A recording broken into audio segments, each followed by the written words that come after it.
Due to public outrage, we at the Davis and Davis Show are starting anew. Kinder and gentler format, so prepare yourselves. It is the all-new Davis and Davis Show. Of whatever you are currently involved with, encourage your friends, family, and even your family pets that you treat like your own children.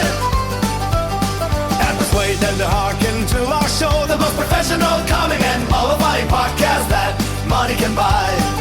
We humbly suggest that a beverage of your choice be imbibed whilst enjoying our hero interludes. The new Davis and Davis Show promises an electrifying experience so profound. It will leave you utterly raptured.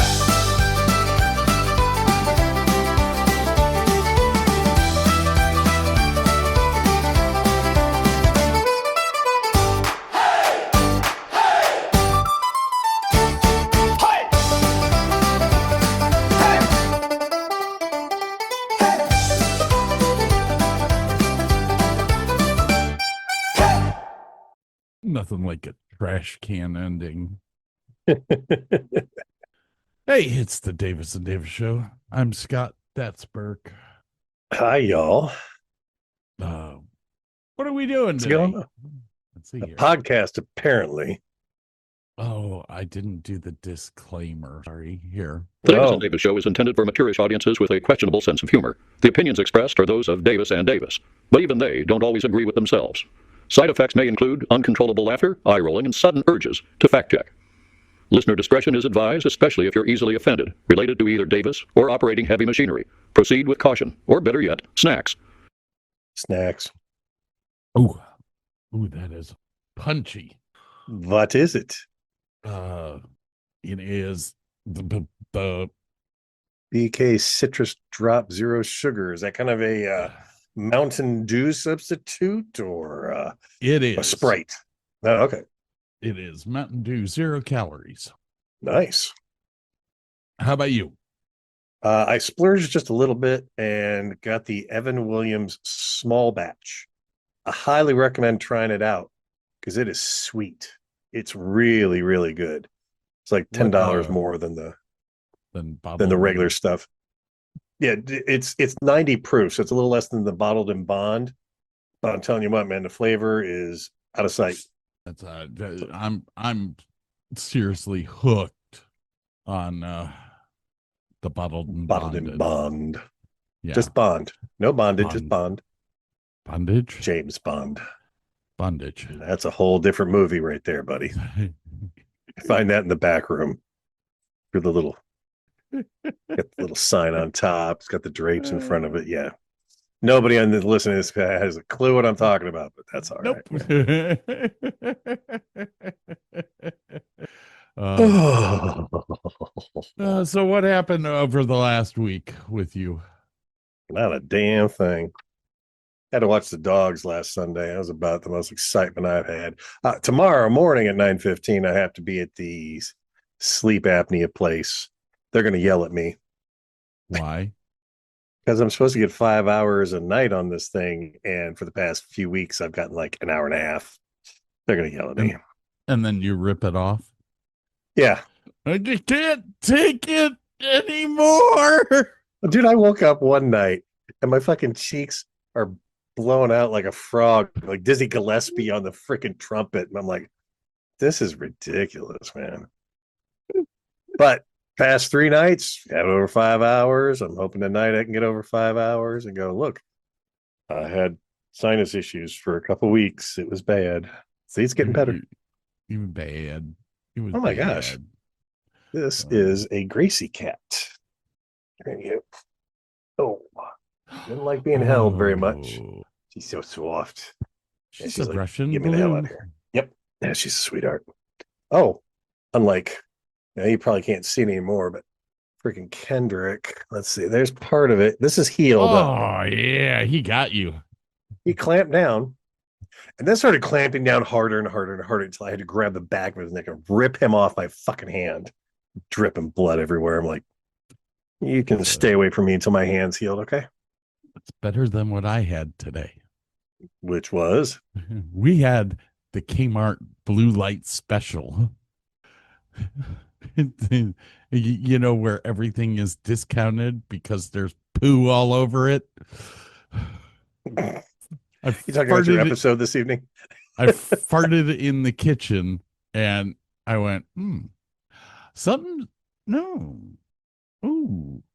Then I felt it running down my leg and I went, oh, I need to get to the bathroom. So I'm booking it all the way to the other end of the house because we're one level and one side is the kitchen. The bathroom's all the way at the other side of the house. So I'm running. I drop my drawers. I see how much of a mess is in my drawers and I'm like, ooh, that looks like oatmeal. It doesn't smell like oatmeal, but it looks like it. So I plop down, Literally. yeah, and I go and I do my thing and I'm like, okay, shower's right here. I'm just gonna jump right into the shower. So as I'm sitting on the toilet, I'm stripping my shorts off, my underwear, the shoes that I had on, the shirt that I had on. I'm like, okay. Walk over to the shower, turn the shower on.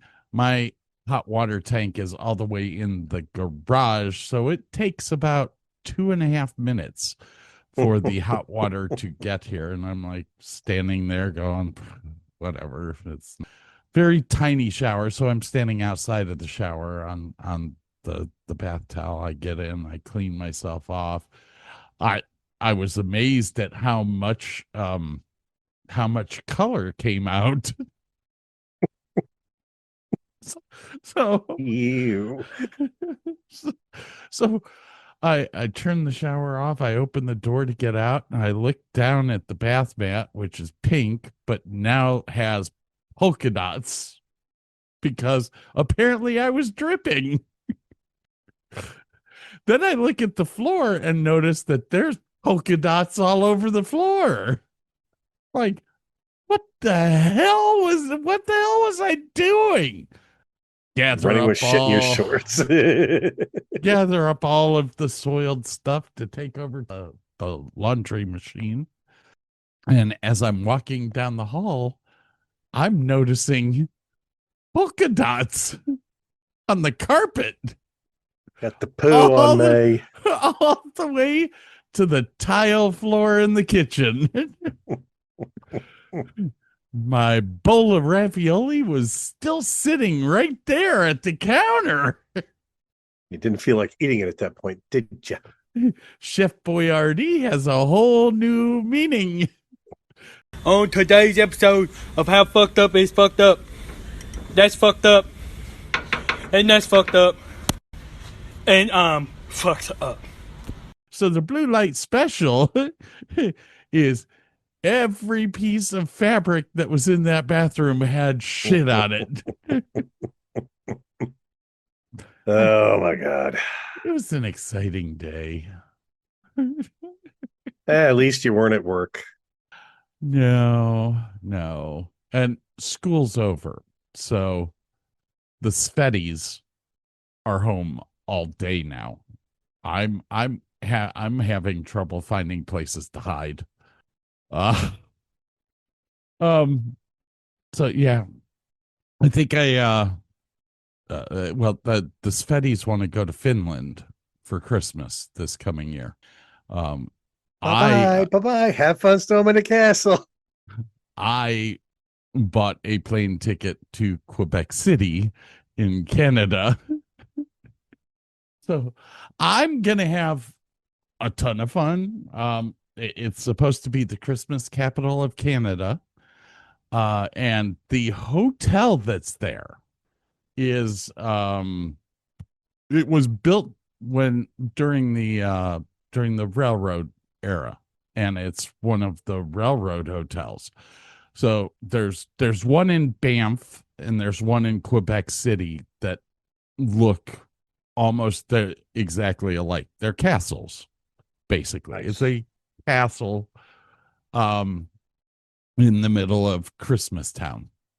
I I told Svetty one that that I wanted to go to Canada and for Christmas, and she looked at me and went, "Oh, well, my mom and I are going to Finland," and I went, "Oh, how sad." She's like, "I never wanted to go to Canada anyways." I was like, "That's why I picked it." Is it the Fairmont Banff Springs No, Hotel? that's the Banff. Look for the Fairmont Hotel in Quebec City. If I could spell, that might make me Quebec. Fairmont Les Chateaux Frontenac. Yeah, that's it. Oof. I love this picture. It's kind of like behind it, looking at the waterway, and there's like a big honking cruise ship right there. Like, holy crap. But it's massive. It's a massive hotel. And pool. It's got a pool. It's got a restaurant, which is oh God, that's pretty. Yeah. It's a gorgeous hotel. They have an indoor and an outdoor pool because Canada. Exactly. And I mean, if I'm going over Christmas, it's probably gonna be a little chilly. It might be a little chilly. They'll probably shut down the pool for a day or two. Anyway. Any word from the money stuff? Oh, I should really do like a bumper for that now. Well, you got the one soundbite for it. Did I have a soundbite for it? Yeah, the Stewie one I sent you.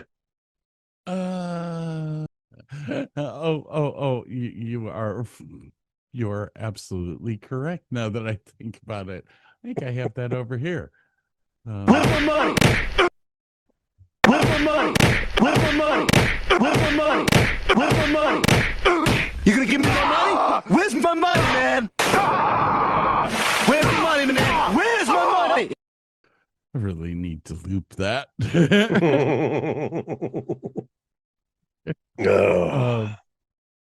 Still under review. And from what I've gathered from them, they said that it could take up to 6 months because there's so many people that are whatchamacallit involved in there's a lot of settlements. Got it. And I went, okay, maybe you could hurry it along a little bit. Just at least by September. Maybe, please. Yeah. What else do I have going on here? Well, this is new. And now here is Dirk Bavis with the Adele update. We don't care. That was Dirk Bavis with the Adele update. And now here is Burke Davis with the Travis Kelce Taylor Swift update. They're still engaged. That was Burke Davis with the Travis Kelce Taylor Swift update. Shit your pants. It is time once again to call Robert Smith of The Cure and see if he is depressed.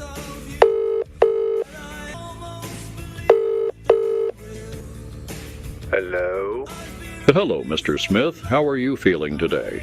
I'm feeling quite happy today. I believe this is a sign of the apocalypse. Soon the earth will be eaten from the inside by a black hole.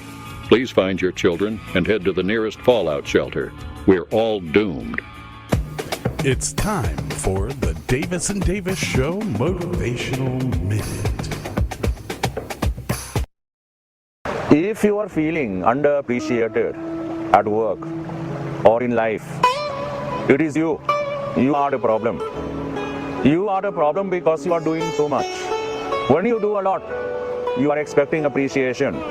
And when you don't get the appreciation, you are disappointed. But when you do nothing, you are disappointed. But when you do nothing, you give no fucks about appreciation. So do less. But always know that if possible, it is much better for you to do fuck all. I have this tattoo on my ribcage that says 1 + 1 = 11. Yes. Oh, my parents say that all the time. Yeah, do they? My parents say 1 + 1 is not 2. here, and it's 11. It's 11. The next time you're mad at a woman, just remember, she's probably retarded. It's not. This has been the Davis and Davis Show.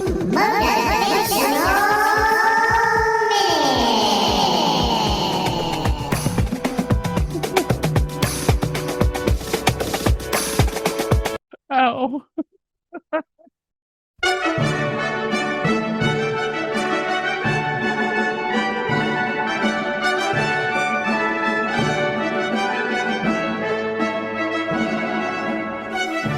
It's time for Burke's Spoken Word.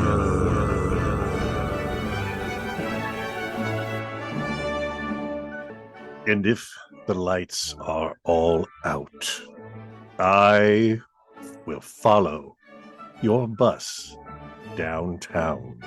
See who is hanging out.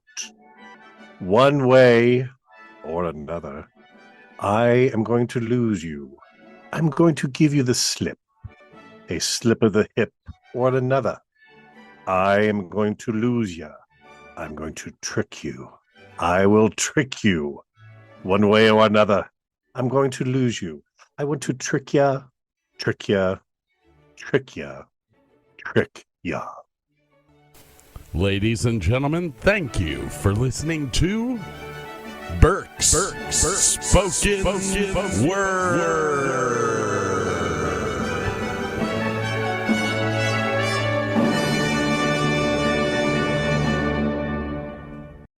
Fucking brilliant. You like that? Brilliant. I don't have any other word for it than brilliant. Breathtaking. All right. Well, we got through all that, and guess what? Debbie Downer time. I totally forgot about it. But you wrote it down. I'm looking at it now.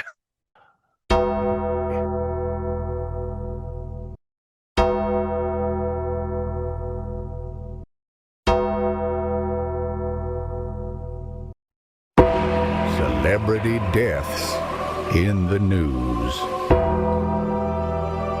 Oh, I can turn it down a little bit. We have some sad news. We did touch on this a little bit last week, but I said I wasn't gonna go into detail. I'll go into detail now.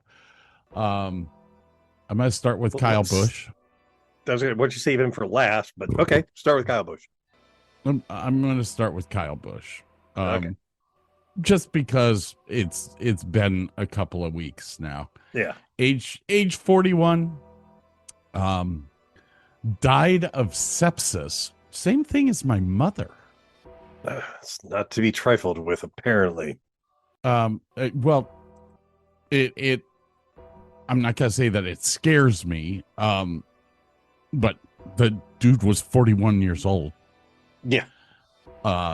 And he died of sepsis, which was caused by something sinuses that we get very easily. Yeah.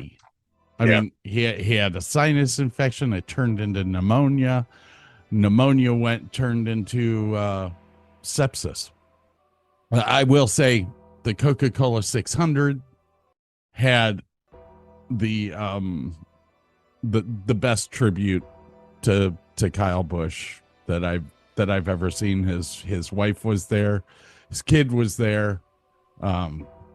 Richard Childress has boxed up the number 8. He was the car owner for Kyle Busch. Oh, okay. He was also the car owner for Dale Earnhardt, and he did the same thing with Dale Earnhardt's number.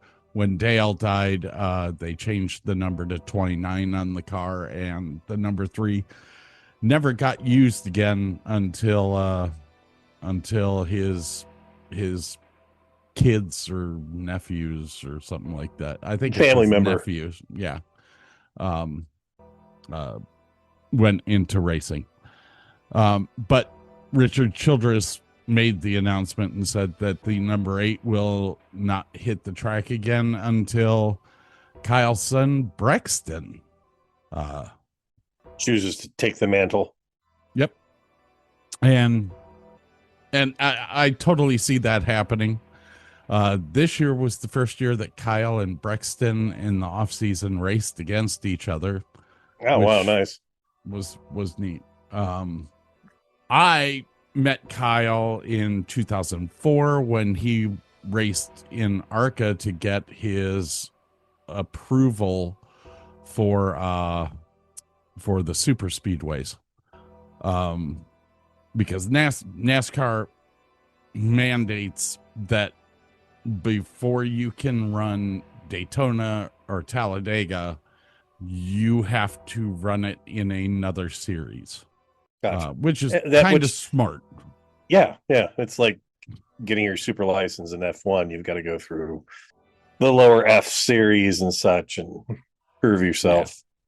Yeah. Although not everybody's done that. Let's stroll. But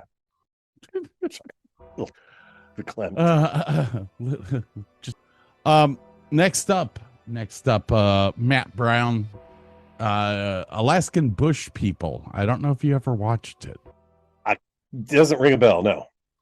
Was a TV show on Discovery, let me see if Discovery Channel.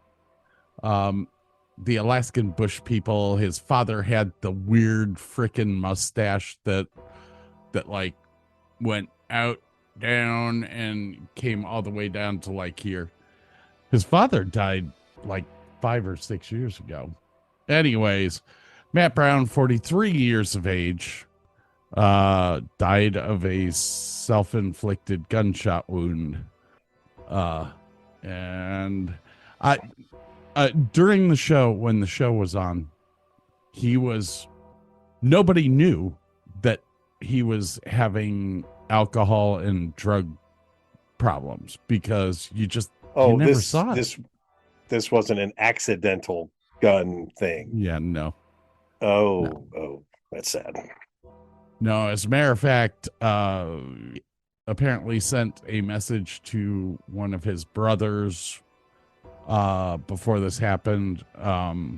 They were out in the woods searching for him for 3 days. And if you haven't figured it out, Alaskan Bush People means that they live off of the land. So he could have gone anywhere in Oregon.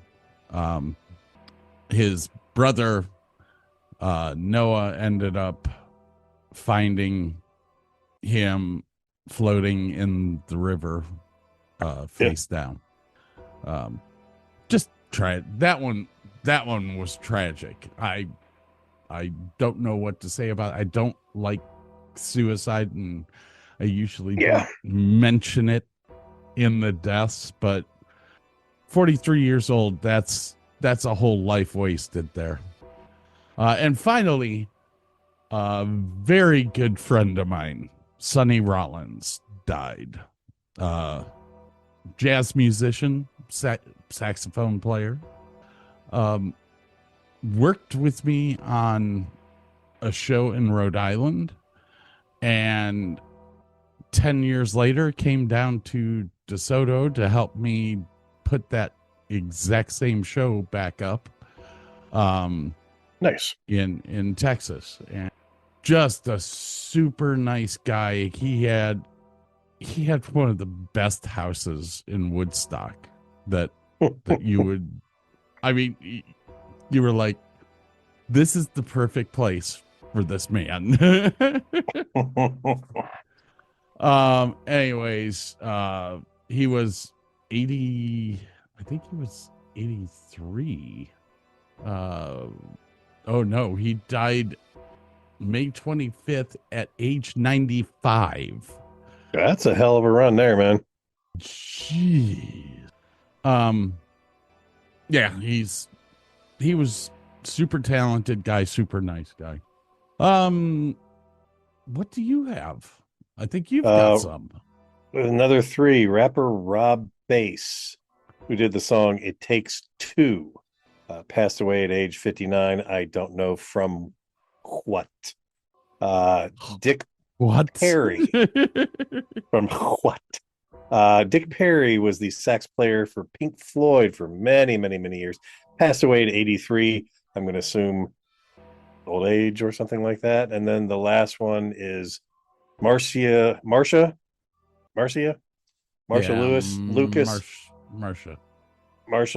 the Oscar-winning film editor of the original Star Wars and ex-wife of filmmaker George Lucas. No, they do share a last name. Okay. She passed away Wednesday at the age of 80 due to metastatic cancer. Did I say that right? Metastatic. I did. And that's all the people I know. It's metastatic. It is metastatic. I can't see that far. I'm sitting way far away from my screen here. Metastatic. Yes. You will rest in peace.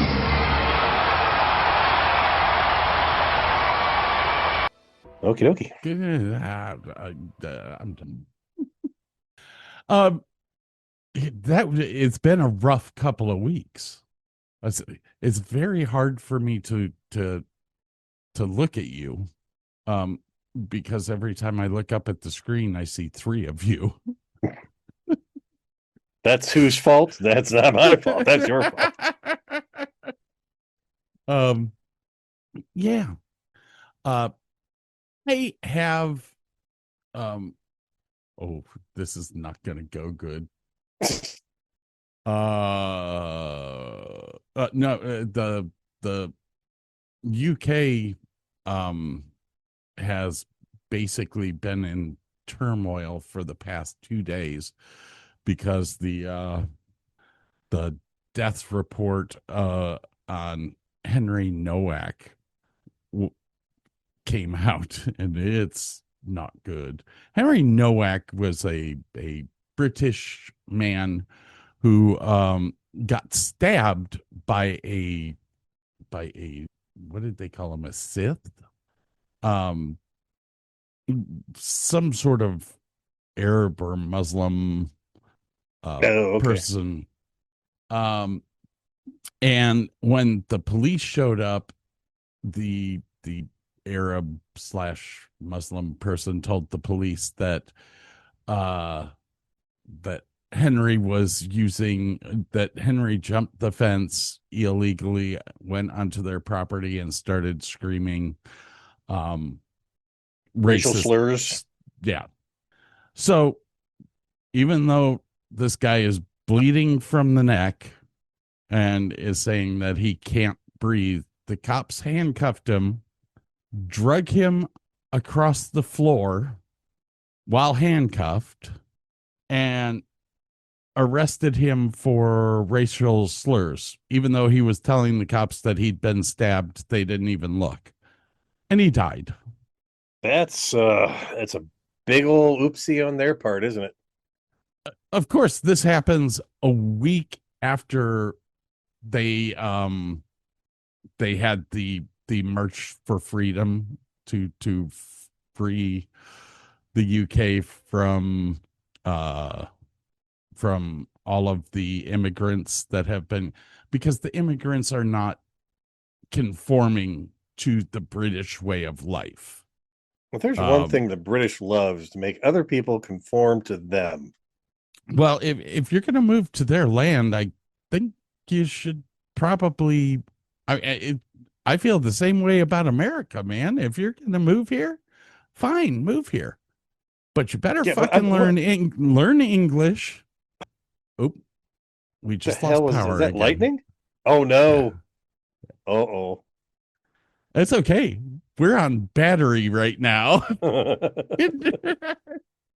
But you gotta remember, though, for like 100 years, the British have gone to all these other countries and forced them to conform to the way British people want them to conform. So I know it's kind of a little payback. I don't know. Maybe. Anyways, I just saw that. I was like, I don't want to.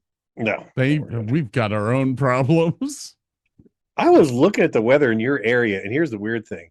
Like up here, like our weather usually comes from the northwest or sometimes from the southwest and goes towards the east. Your storm is coming from the east, going Yeah, west. east, northeast. You got a nor'easter blowing through. It's really weird. Down here, it happens a lot more than you think because we're so close to the ocean. So you start getting winds and stuff pushing the storms the other way. Get the cyclical stuff. And ultimately what it's going to do is it usually heads out west to like New Mexico and becomes massive storms and comes right back because it ends up following the jet stream back here. Some nasty stuff. Looks like it's all pretty. I don't even see any lightning around your area. That's weird. All right. I have some things for you to watch. Okie dokie. I'm all sorts of ready for that. Normally do this because it's little laptops running. Oh, help! Burns. I need help! Okay. I should be able to. Now I can see my stuff. Share. Can you make sure that it is scaled down so it doesn't freak your computer out? Yes, I've already done that. Good man. I want to do part of the. I can't remember how to do that. Portion of the screen. Content only. Ooh, I think beautiful. You can see that. Oh, I don't know. I might have to stop this for a second because I forgot to share sound and optimize for video. All right, I have a few videos for you to watch. I will pop this up here. This first one, it amazes me. So here we go.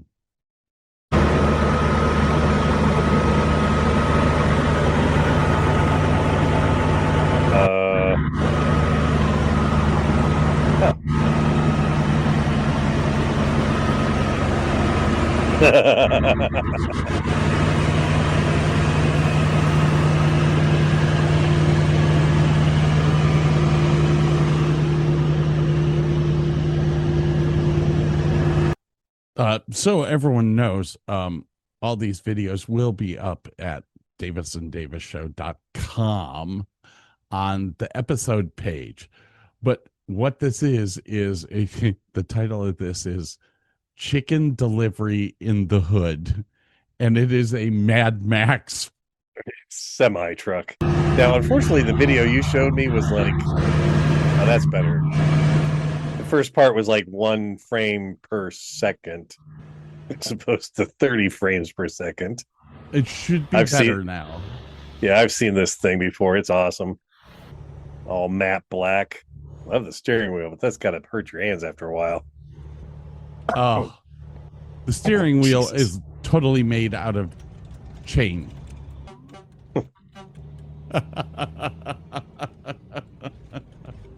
This guy's something, man. All right. Have I sent you FP1 Will's stuff before? Not to my knowledge, no. I love this guy. He's wackadoodle. So Roman Grosjean is beefing with Peter.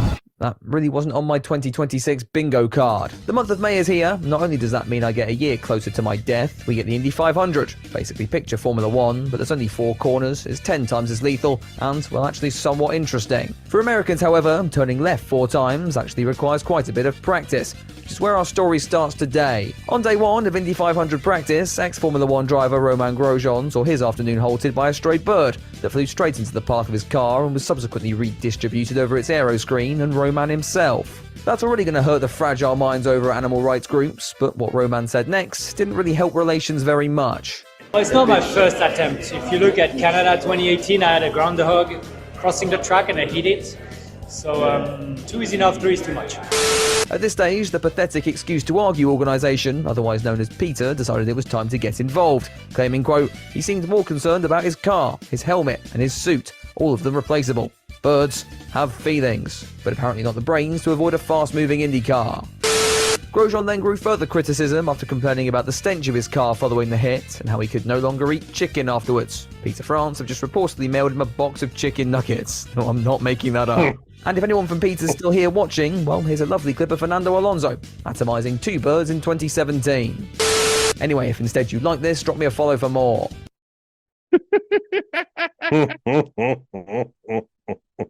That's awesome. This is FP1 Will talking about Lewis Hamilton retiring. Lewis Hamilton might just be about to retire from Formula One. That could be great news for the glue factory. Now just bear with me for a second. News broke this morning that the 7-time world champion is preparing to announce his retirement from the sport at the upcoming British Grand Prix in July, bringing to an end 20 straight seasons at the pinnacle of motorsport. Now it is worth noting here that the source for this is Italian media, which admittedly are about as reliable as, say, a Honda power unit at the moment. This makes more sense than you'd think though, 2026 marking the conclusion of the contract Hamilton signed with Ferrari 2 years ago. And while the first 4 races of this year have been an improvement, it's not been the generational return to form we all expected, has it? Hamilton spent the 2025 season with the impossible task of understanding Ferrari's strategy, playing whack-a-mole with his race engineers' brain cells, and then going out in Q1. Granted, being better than that in 2026 wasn't going to be necessarily difficult, but now he has. Is it a good idea just to quit while one's ahead? The timing would work perfectly for the Scuderia as well. Ollie Behrman's Haas deal also concluding at the end of the year, and the Britain perfectly baked to make the step up to a top team. We've already heard rumours of other interested parties, so there's a real risk that if the glue factory opt to keep Hamilton in the stable for 2027, they lose their entire succession plan at the same time. Not only does a Behrman-Leclerc partnership look particularly tantalising heading into 2027, but it also gives Ferrari their equivalent of the Norris-Piastri lineup that's done, well, pretty well at McLaren as of late. As I say, this comes from Italian media, so take it with a huge grain of salt, but on the FP1 probability scale, I'm going to stick it with a massive 4. Still not 100% certain what those numbers mean yet, but if you want more updates or just no-nonsense takes on Formula One, go and drop me a follow down below. I love this guy. Asmongold? Yeah, FP1 FP1 Will. He's actually a photographer, but I've seen his stuff before. He's funny as shit. All right, this is Asmongold's actually playing a television ad for the best pizza in Pizza in Panama City. What is this? Stray bullet struck her right in the stomach. It pierced the skin, but started to slow down as it entered her body fat. Layer by layer, the fat absorbed more of the bullet's energy, like a cushion. And by the time it hit deeper tissue, the bullet had lost most of its force, coming to a stop before hitting any organs and saving her life. To save your life, visit Guru's Pizza 786 at Panama Beach City. So you're holy shit. I kind of want to go now. I'm going to be honest. Like, yeah, I kind of want to go. Where's this at? Panama City Beach. What? This is so wrong. Wait, you and I are bulletproof now? This is awesome. What are you, some kind of nut? Who do you think you are? Dun, dun, dun! I am Captain Chaos. Oh God. We've got to take a road trip to Guru Pizza. I talked about this ad, this next ad, before on the show. But here it is. Where's this? There's Billie Eilish. Yeah, okay. James Gunn sleeping in money. Be Goldberg, you know.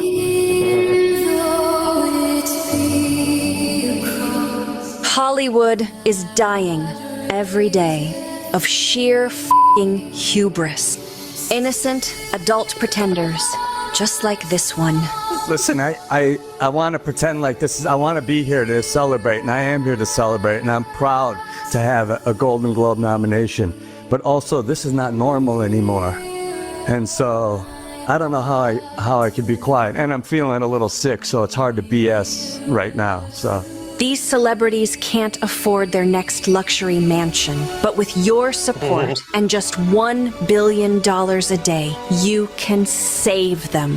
Please go online or call this number to become a member for only $12 billion per year.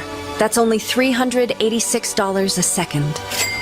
Feeling bad isn't enough. Call now. Nerderotic.com. Sad puppy dog eyes from all those celebrities. I love Nerdrotic. Finally, the moment you've all been waiting for, the one, the only. That's right, ladies and gentlemen. Drew Allen is about to give his predictions for the Browns 2026 schedule. And he put this out before the Myles Garrett trade. Well, let's just see how good they're going to be this year. Let's just watch. Cleveland Browns. What? Did you expect me to say it a certain way? Well, that's not going to happen. We're the Cleveland Browns! Week 1 against the Jaguars. What other outcome could there be? Even if Stefanski isn't there anymore, I'm still pretty sure Baker's going to make sure the Browns do not win on his watch. They open at home with some good old-fashioned Browns football against the Panthers, and all the fans in Cleveland know what good old-fashioned Browns football means. I did pick the Steelers to sweep in their prediction video, which I do now realize does overestimate Pittsburgh's ability to beat teams that they should. It's pretty difficult to find teams more pathetic or disappointing than Cleveland.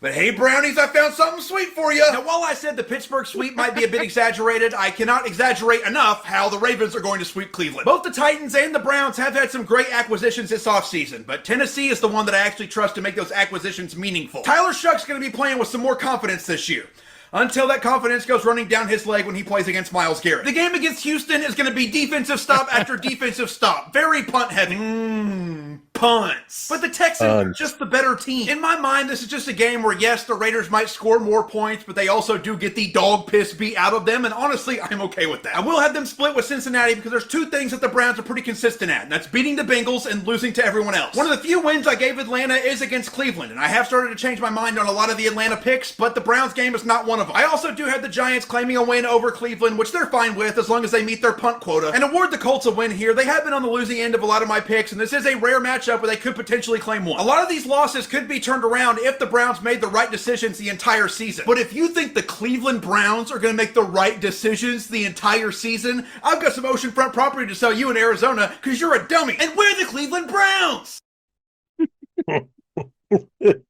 Have you ever watched this lady? Her name is Kitty Hopkins. I do not think so. Oh my God. She had me rolling. Breaking news here in Batshit Bonkers Britain, where Rachel Reeves is going to start a nice pub tax. That's right. If you have a nice pub, maybe it has a beer garden, or maybe it has a view, or maybe it has some nice seats that people like to sit on, she's going to tax that because it's nice. And in the UK today, people aren't allowed to have nice things, so she's just going to tax them into bankruptcy. In other news, Jeff Bezos has a nightmare. His rocket explodes on the launch pad. No one knows why just yet, but I'm strongly asserting it's his Bints, whatever she's called, Sanchez, is it, with her helium-inflated tits that started the explosion. Either which way, Jesus. Elon is a much better man altogether and has a far bigger cock, so I'm told. And finally, Unison, the union, have come out and said, no. Biological women shouldn't be allowed their own spaces. Oh, no, that's not right at all. You do need to remember that the head of the Unison union is actually a sort of socialist Cyndi Lauper, the bad years. I believe socialist Cyndi Lauper also has a trans nephew, so is biased. And we've reached the point in the UK where men, or cocks in frocks, have the choice of 2 changing rooms, and actual biological women only have the choice of 1 and must be allowing themselves to be perved at by chicks with dicks. You couldn't make it up. That's it, my darlings. Another day here in Batshit Bonkers Britain. Oh my. I'm kind of with her. It's like, you want to go into a women's room, you need to cut your dick off. Just plain and simple. Cut it off, then you can go in there. It's simple.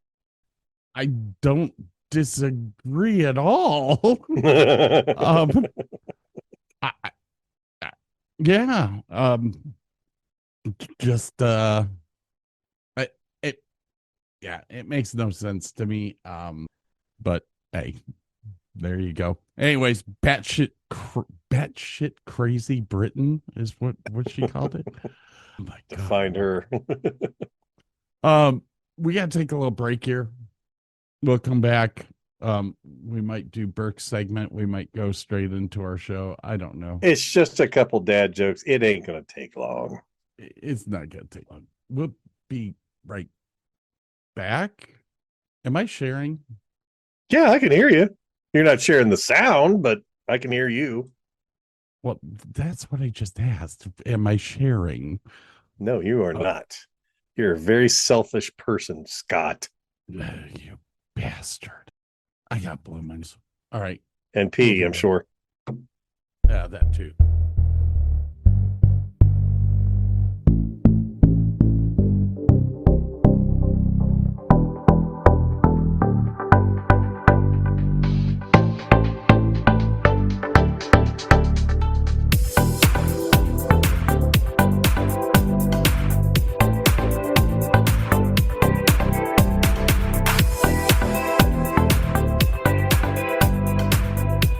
The Davis and Davis Show will be right back.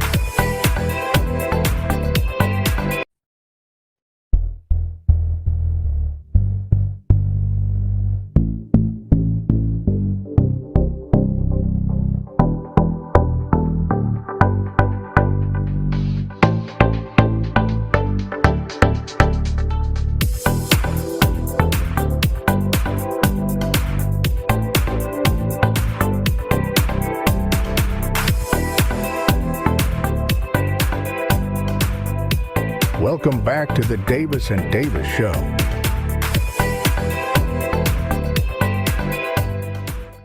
Did you hear the news? About? Schlitz officially closed their doors.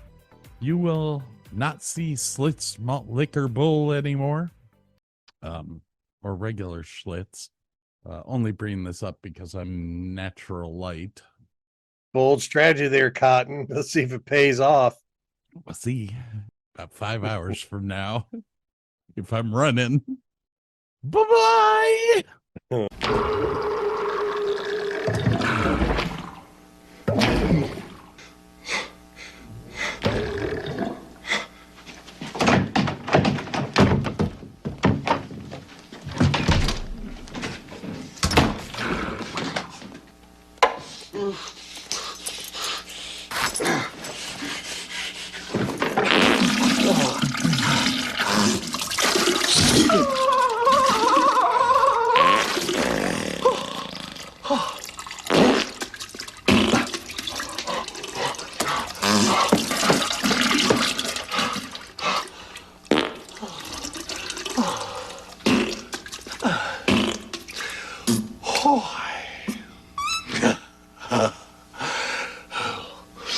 All right. What you got, my friend? Alrighty. Well, what do you call three midgets having sex? A 1.5-some. I recently started selling landmines disguised as prayer mats. The profits are going through the roof.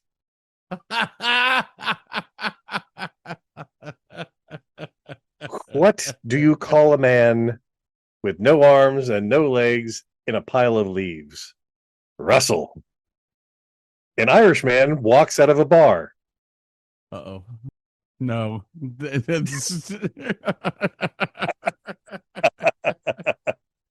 My grandfather was a dyslexic baker in the army. He used to go all in buns glazing. What the hell you say? And what do you call a bear that lives at both poles, has extreme mood swings, and is attracted to both genders, and you are about to leave them? You were a fucking military genius. It's They're a military bipolar genius. It's a bipolar bear.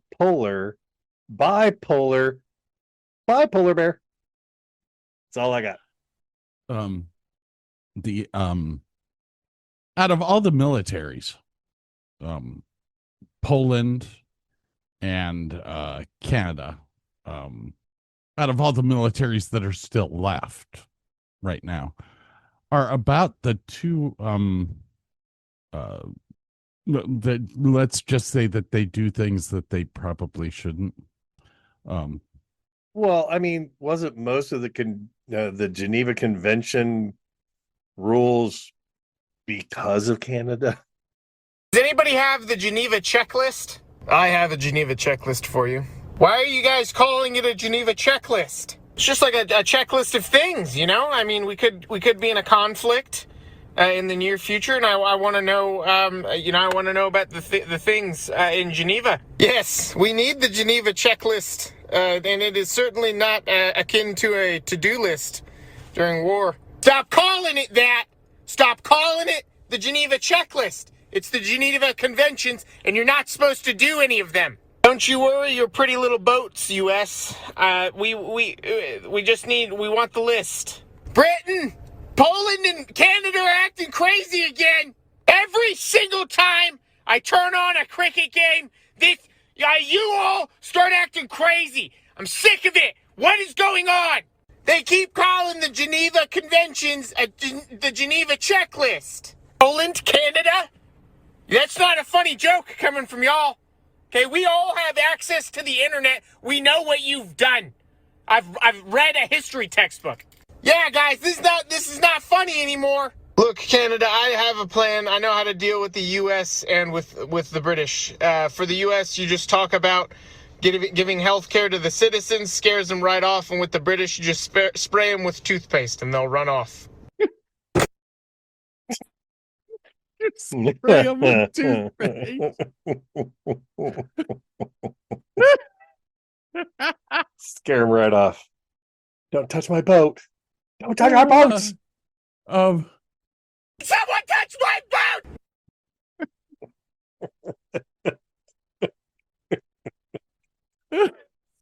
Oh, God, I love it. Japan gave us Pokemon. And they loved that. We just gave them ramen. They really liked it. Anime girls, they love that. Ramen and anime.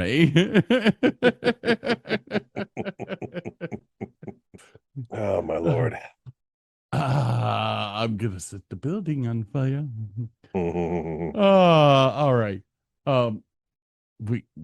We got a half an hour. Let's get started. We got a show tonight, folks. We're going to talk about a certain gentleman. We've talked about him a few times on the show. Cool guy. Have we? Mr. We've mentioned him lots on the show. We have we? Geraldine, this is my mum. Oh, Mrs. Tinker. How lovely to meet you. I've heard so much about you. Have you? Yes, I have. Have you? I certainly have. Oh, you have you? Yes. I've heard wonderful things about your cooking, Mrs. Tinker. Have you? Yes, I have. Have you? Yes, I have. Oh, you have you? A table. Yes, we have. I've got to send you the clip of that. It's from a Dawn French show where she goes over to someone's house and she'd never met this person before. And she's like, "Oh, Mrs. Tinker, I've heard so much about you." And Mrs. Tinker goes, "Have you?" "Yes, you have you?" I've titled this with the help of some artificial intelligence, "The Heavy Metal Spy Who Became a Wizard," Sir Christopher Lee. Chapter 1. I had no clue until you sent me that video. Oh, of Christopher Lee playing in a heavy metal band. Oh, yeah. I had no clue. Yeah. You're just like, he did what? Wait, he did what? Chapter 1, The Sound of a Dying Man. picture this. It's the year 2001, and we're inside a massive, bustling studio complex in Wellington, New Zealand. A young, energetic, visionary director named Peter Jackson is trying to explain the mechanics of murder to an absolute legend. They're filming a pivotal scene for The Lord of the Rings, The Return of the King. Christopher Lee is playing Sauron the White, the corrupted wizard trapped at the top of his black tower. According to the script, Sauron's sniveling servant, Grima Wormtongue, is supposed to sneak up behind him and plunge a dagger deep in his back. So Peter Jackson walks up to give some direction. He says, now, Christopher, when Grima stabs you, I want you to gasp, give a big dramatic ah, so the audience really feels the shock of the blade entering your spine. And now, Christopher Lee was not a guy who took direction lightly. He was 80 years old at this time, which just kind of blows my mind. Stands 6'4", with a rigid, unyielding posture of a military officer. He looks down at Jackson with a mixture of quite amusement and profound experience, takes a slow, deep breath, and lets loose that rich, operatic baritone voice. He looks at him and says, perfectly flat and chillingly calm, Peter, have you ever actually heard the sound of a man when he is stabbed in the back? Jackson kind of blinks and caught off guard, and he goes, no, can't say that I have. And Lee replies very smoothly, well, I have. You see, when a blade enters a back, there is no air left for a scream. The knife punctures the lung. The sound is sharp, choked, involuntarily intake of breath, a wet gasp like this.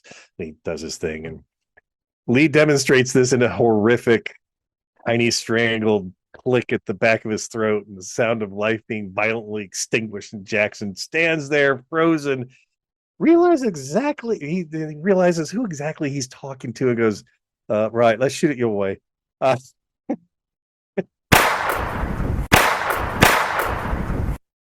Because you, my friend, are completely pussy whipped.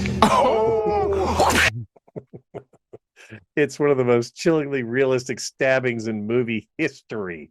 And the wild part isn't the realism, it's that nobody on set asked the obvious follow-up questions like, how exactly did this elderly British actor know what that sounded like? To answer that, we have to peel back nearly a century of life that sounds entirely made up. We know him for the velvet capes of Dracula and the red lightsabers of Star Wars and the white robes of Saruman. Wait. Go back and say that again. To answer that, we have to peel back nearly a century. Before that. It remains. Oh, yeah, keep going. Nobody asked the obvious follow-up question. How exactly did this elderly British actor know what that sounded like?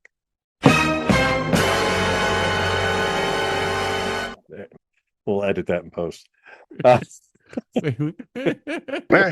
We'll fix it in post. We'll fix it in post. We'll fix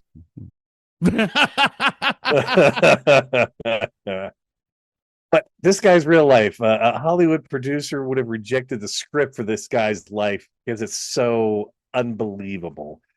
This man was a descendant of European emperors. He witnessed the last public guillotine execution in France. He was a commando who hunted Nazi war criminals through the ruins of post-war Germany. He was a world-class fencer, an opera singer, a relative of the man who created James Bond, and in his 90s, a heavy metal musician. This is a story of a man who looked into the worst darkness of the 20th century and decided the only proper response was to live a life so vast, daring, and magnificent that death itself would have to fight to claim him. So, the blood of Charlemagne is what this next part is called. Our story officially starts on May 27th, 1922, in the high society district of Belgravia, London. Christopher Lee wasn't some working class kid who stumbled into acting workshops. He was born into a world of faded aristocracy and ancient history. His dad was a decorated colonel who fought in the Boer War in World War I. His mother was Countess, and I'm going to massacre her name, Estelle Marie Carandini di Sarzano, an Edwardian beauty so striking that she was a muse for the era's top artists. Her lineage stretched back through the centuries, deeply entwined with the Holy Roman Empire. Their family coat of arms, they had a coat of arms, of course they did, was granted by Emperor Barbossa himself. The family lore claimed they were direct descendants of Charlemagne. When Christopher was 4, his parents divorced. His mother took all the kids to Switzerland. Out in the alpine air, young Christopher discovered 2 things that defined his future: a gift for languages and a bizarre affinity for the macabre. By age 9, he made his acting debut as Rumpelstiltskin in a school play. And even then, his teachers noticed there was something kind of unsettling about his performance. He didn't play the character like a cartoon. He played it with general menace. Eventually, they moved back to London. His mom remarried a wealthy banker. This new stepfather just happened to be the uncle of a dashing young journalist and naval intelligence officer named Ian Fleming. Yes, the man who would create James Bond was Christopher Lee's step cousin. The hell was that?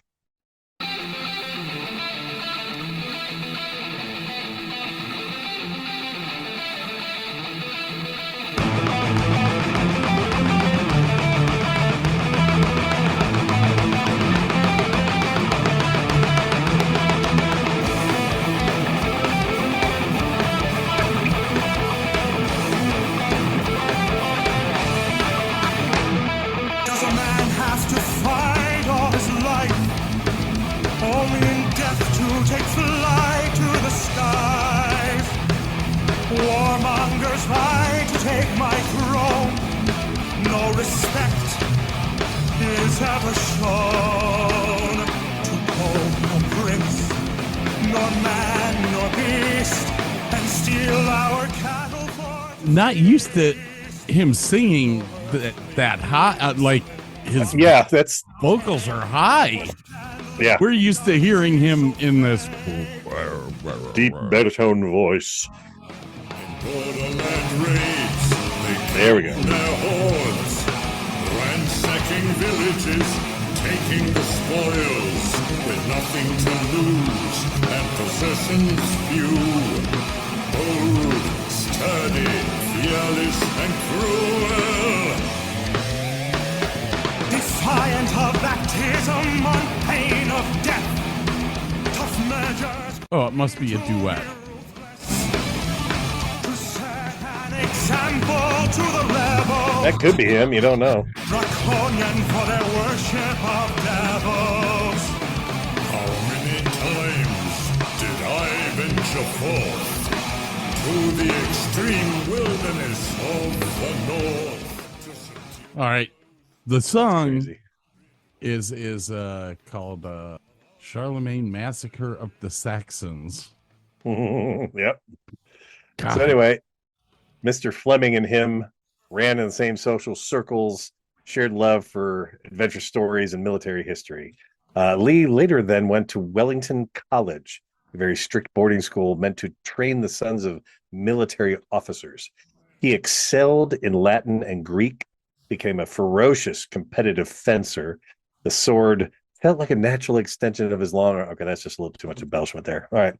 This is something that would come in handy later on the silver screen. But then the Great Depression hit. His stepfather went bankrupt. Hold on, you did say the sword became an extension of his extension of his long arm. Something that would come in handy later on the silver screen. Well, he was very, very good fencer. As a matter of fact, when he was in college, he was winning tournaments, and a lot of it had to do with his size, the reach, and the length of his arms. Well, he was 6'4", so he had legs, he had arms, he could reach out and get past that. Like he could touch them, they couldn't touch him because he's so damn big. Yeah. Carry on. Didn't mean to interrupt you. No, feel free at any time. That was one of the the notes that I had taken, little that he was very interested in fencing and thought better of making it a career.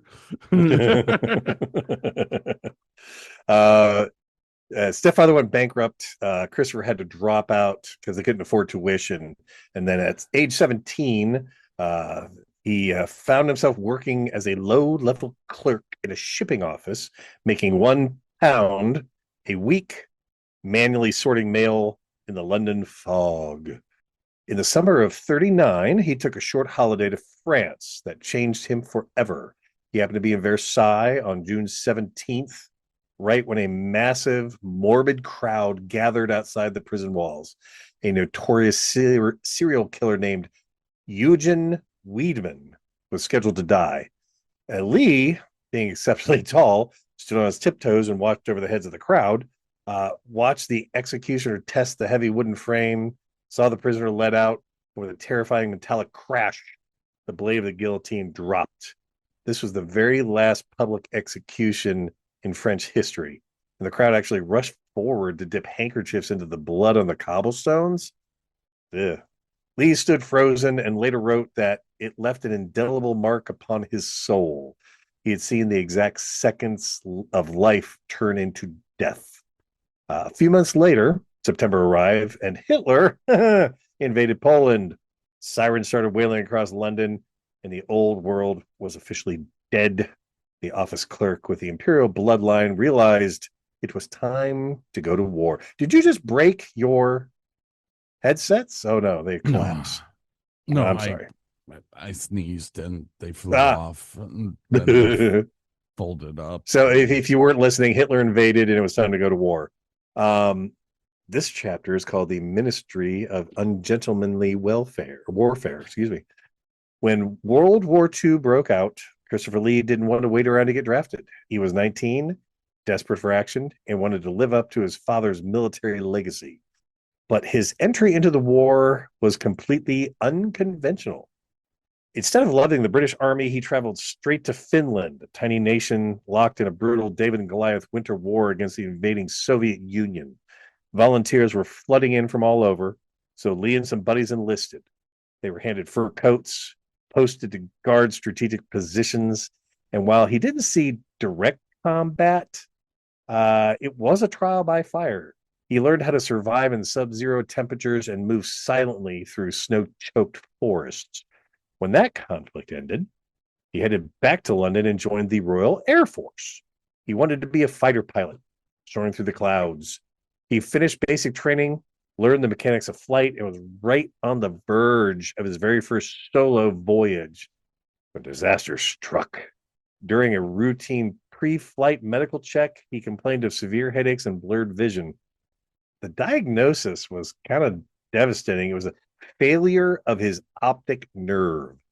The doctors told him flat out he would never pilot an aircraft, and his dream of being an ace was shattered. Now, most guys would have accepted the comfortable desk job at that point. Not Lee. If he couldn't fly in planes, he was going to find another way to fight the enemy, so he transferred to RAF intelligence. Because he was completely fluent in French and German, and he had a razor-sharp mind, he was snapped up immediately. They shipped him to North Africa, right into the chaotic desert campaign where the British 8th Army was playing a deadly shifting chess match against Erwin Rommel's Afrika Korps, and all those are K's in those two words there. This is where Christopher Lee's official military record gets intentionally blurry. From 1942 to 1945, his files are full of gaps, unlisted units, and classified attachments. And for the rest of his life, if an interviewer pressed him on exactly what he did in the war, Lee would lock eyes with them and ask them, "Can you keep a secret?" And the reporter would always smile and say, "Yes, of course." And Lee would say, "So can I." Through the declassified documents, we know he became attached to the Long Range Desert Group, LRDG, and the newly formed Special Air Service, the SAS. This is what Winston Churchill lovingly called his Ministry of Ungentlemanly Warfare. I've watched this movie. Yeah. Like Cavill and all. Yeah, it's a great movie. Their strategy was basically suicidal. They would drive heavily armed jeeps deep into the Sahara, navigate by the stars to get behind the German lines.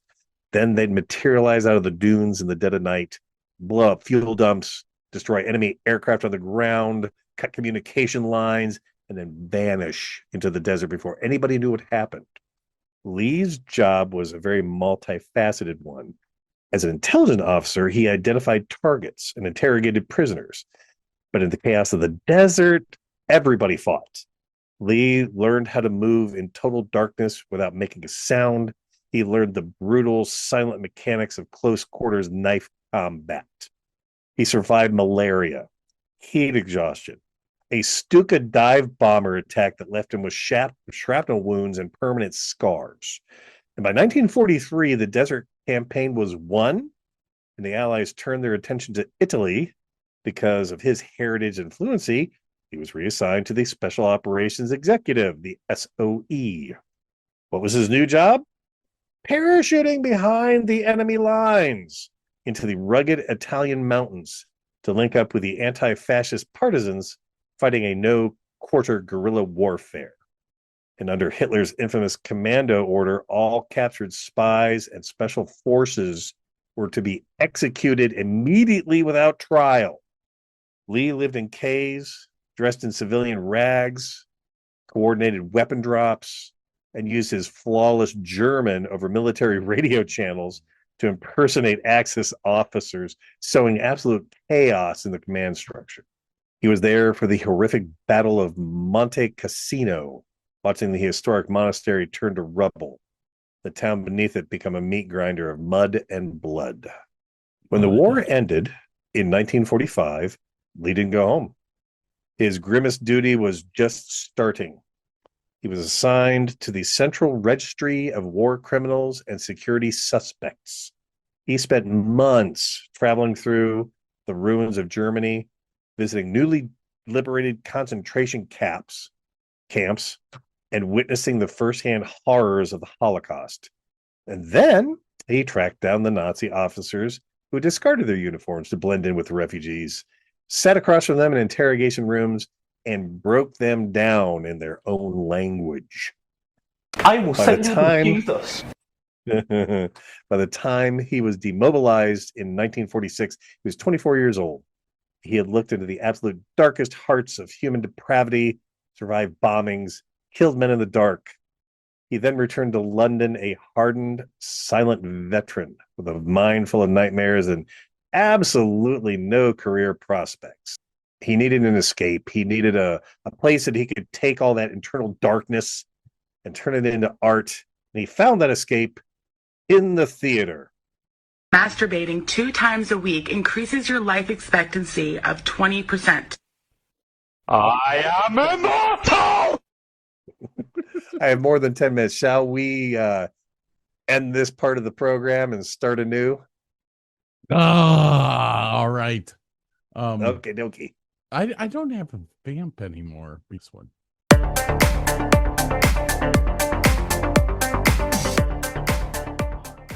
All right, ladies and gentlemen, we need to thank Southwind Racing, 344 Racing, Joe's Bar, Pit Crew Jobs, which is on there because Ed was supposed to be on last week. That's his company. Oops. But I'll leave it on there. Go to Pit Crew Jobs. If you want to work in NASCAR or the Busch Series or the ARCA Series, go to... They need Pit Crew. Pit Crew Jobs. Anyone else we need to thank? No. Oh, good. All right, ladies and gentlemen, we're out of here. Have a great night.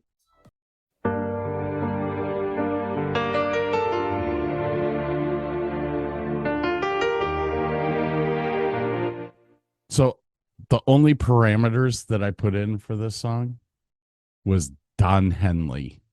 Are you ready? I'm ready.